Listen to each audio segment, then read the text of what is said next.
It was good. I mean, it's good to come out and kind of play in a live situation in the stadium where the calls are coming into your helmet, and you're kind of going through the process. So it's good to get out here and do that. I think we got some good work in. Obviously, we have a long way to go. Like I talked to you guys the other day. I mean, it's really a full week of training camp in, and we got another whole week till our first preseason game. So in training camp terms, that's a long way to go, and we definitely need to improve. But I think we did some good things, and we did some things that we got to improve on. Frustrating, weren't able to get in the end zone. Yeah, no doubt. I mean, obviously that's the name of the game, and whether it was a penalty or a few miscues, and you just got to overcome some things and do what you have to do. It's hard to get into a flow and be in for one series and then not back out the next. Yeah, but I mean that's kind of like a game. I mean, you go in, you play a series, and then your defense is out there, and you don't know if they're going to be out there for 3 plays or 10. So you kind of got to stay in it, and I think that's part of the good thing of what we did today is it simulates a game from that standpoint where. You're going out, you're playing, and then you're off the field, and then you're coming back on, and you got to stay in it mentally. Was it frustrating? Was the play calling process smooth, or was there problems?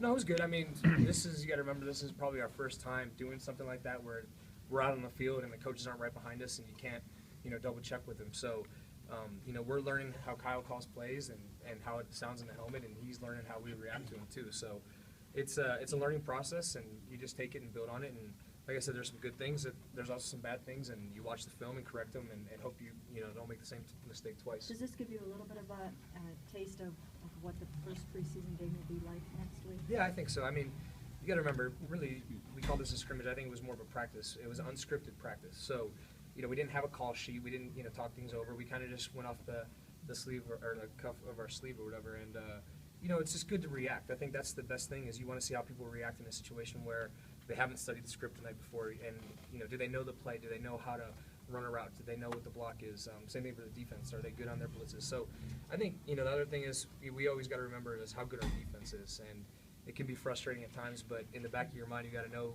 it's good to have them on our side of the ball. Do you do a lot of self-evaluation after something like this, or for you is it just good to get out there, coming off the knee, get a little more live action? No, I think it's you're always evaluating yourself and you're always trying to get better. So like I said, it'll be good to get back, watch the film, grade it out, see what I can improve on, and the things we do good, we got to keep doing to do them well, and the things that we're not doing so well, we really got to improve on. Brian, what's been your early impressions of Miles Austin?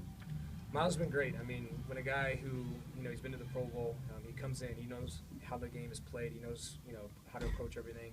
He works really hard, and he's always trying to improve. We're always talking, and he always almost gets down on himself too much. I'm like, dude, I know you're a good receiver. You don't have to, So I've developed a good relationship with him, and I think he's looked great. I mean, you don't really know what's going to happen, especially because they limited him in the offseason. So to come out here and see how he's been playing has been awesome. Brian, is it not having Josh here? These are valuable learning tools and days today. You guys losing something here by not being able to assimilate in the offense? No, I think, like you said, you talk about Miles Austin, you talk about Anthony. Next guy's got to step up, and we don't know what Josh's situation is, so you got to prepare like he's not there. And obviously, he's dealing with his process right now, and he's not here. So that could be the reality of our season, and the other guys got to step up, and I think they've done a good job of doing that. How much have you noticed? No more questions. How much have you noticed Mingo on the other side?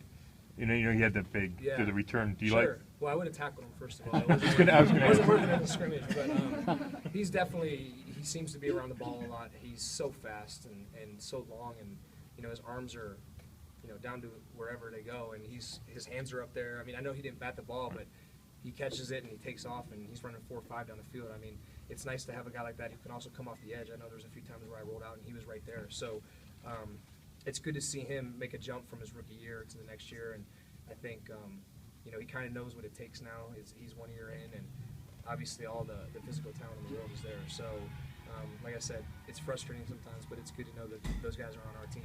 You consider that Last question. Yeah, I mean, you never want to get it batted down, and I've always learned you can't throw it through them.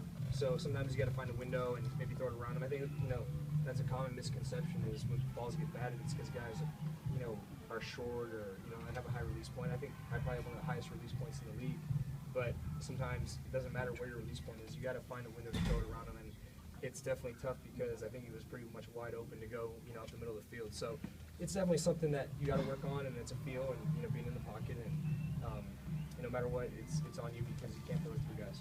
All right, thanks guys. Thanks, Brian. Appreciate it.